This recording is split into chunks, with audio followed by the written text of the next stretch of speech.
Hey folks, I'll admit as a Nikon shooter, there's times where I'm envious of E-mount shooters for the incredible range of lenses that they have access to. In particular, the Sigma 300 to 600 is such a beast. I would love to have that in my kit. And more recently, shooting with this guy, the Sony 50 to 150 f2, it's just fantastic, and I really think it could make a great addition to the kind of shooting that I'm doing. But I need to put it through its paces in real shooting, not just made for YouTube type tests. So I'm going to take this along to my upcoming trip to Japan to see how it does in the real kind of shooting conditions that I tend to pursue. So doing street photography, general travel, hopefully some events, as well as a variety of different portrait shoots, traditional and boudoir stuff for Patreon, and also the different YouTube projects that we have on, to see if this guy, via the Megadap adapter, could realistically replace a couple of different lenses in my typical kit.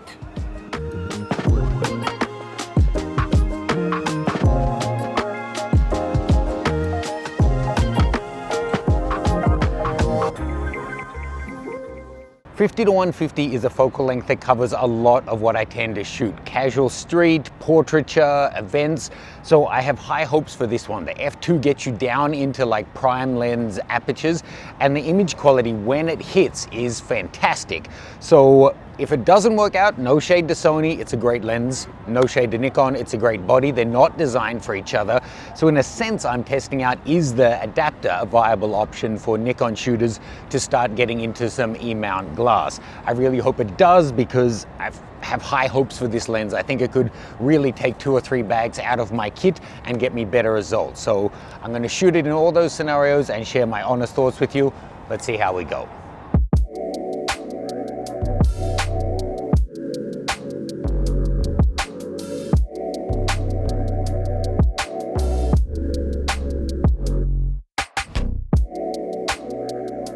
So look, to be perfectly honest, we came here because I thought this was a showroom and everything. It seems to be just a public space that is sponsored by Sony. We'll keep checking the building and see what we find. But I wanted to take the opportunity to talk about, you just have to give Sony credit. They had a first mover advantage getting into full frame proper mirrorless cameras. They have an incredible range of lenses, not just this, that other companies still aren't making. But maybe the strongest thing is the fact that they allow so many different manufacturers to make E-mount lenses. Nikon and Canon, take a note from their books. I get it, you needed to build revenue and sell lenses, but it's just for sure customers are now leaving, especially Canon, for the lack of lens options and moving to Sony. So do you want to sell lenses or do you want to sell nothing? It's probably better that you let some third-party options in there. Anyway, rant over. Let's continue testing in this Tadao Andao inspired brutalist park in the center of Ginza.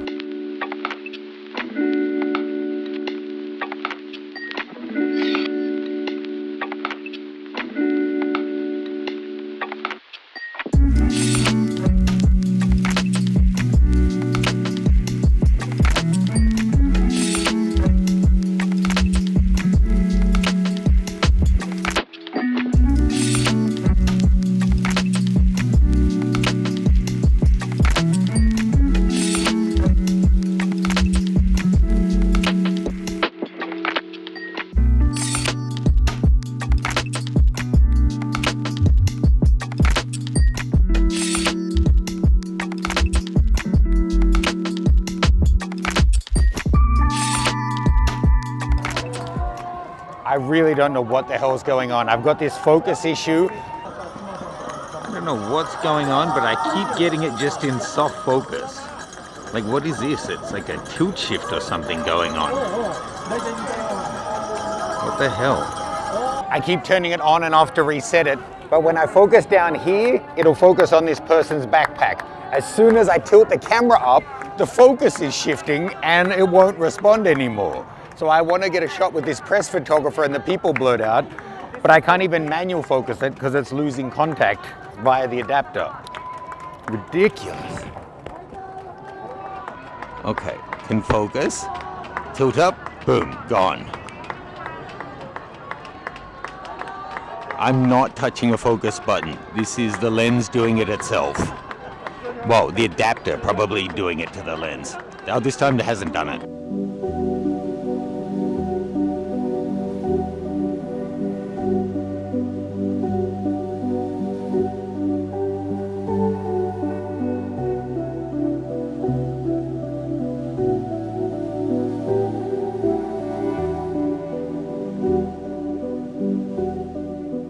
really don't recommend this on the street, but I just keep having issues.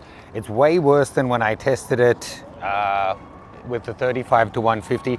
I have to think it's a connection issue. So let's clean off the lens and the camera and both sides of the adapter with alcohol, give it a chance to dry off, and there's nothing more I can do. It really seems like it keeps losing connection and I'm missing more photos than I'm getting.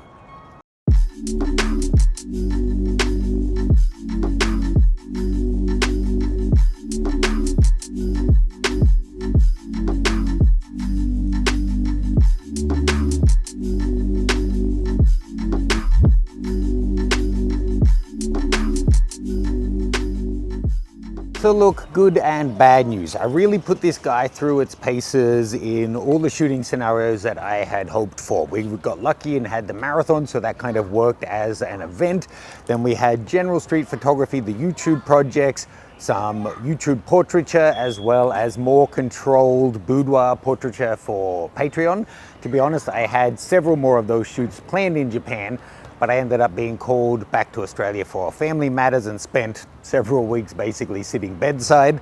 But I did manage to get one extra shoot whilst I was over there for Patreon. You can see details on that below. The lens is spectacular.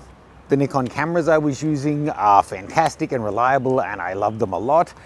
But as an overall system, I just don't think it's game ready.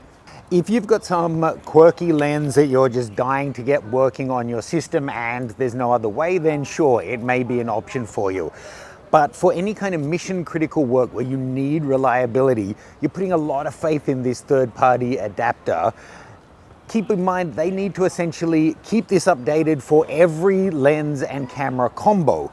And there's 15 different Z cameras and something like 350 different autofocus E-mount lenses.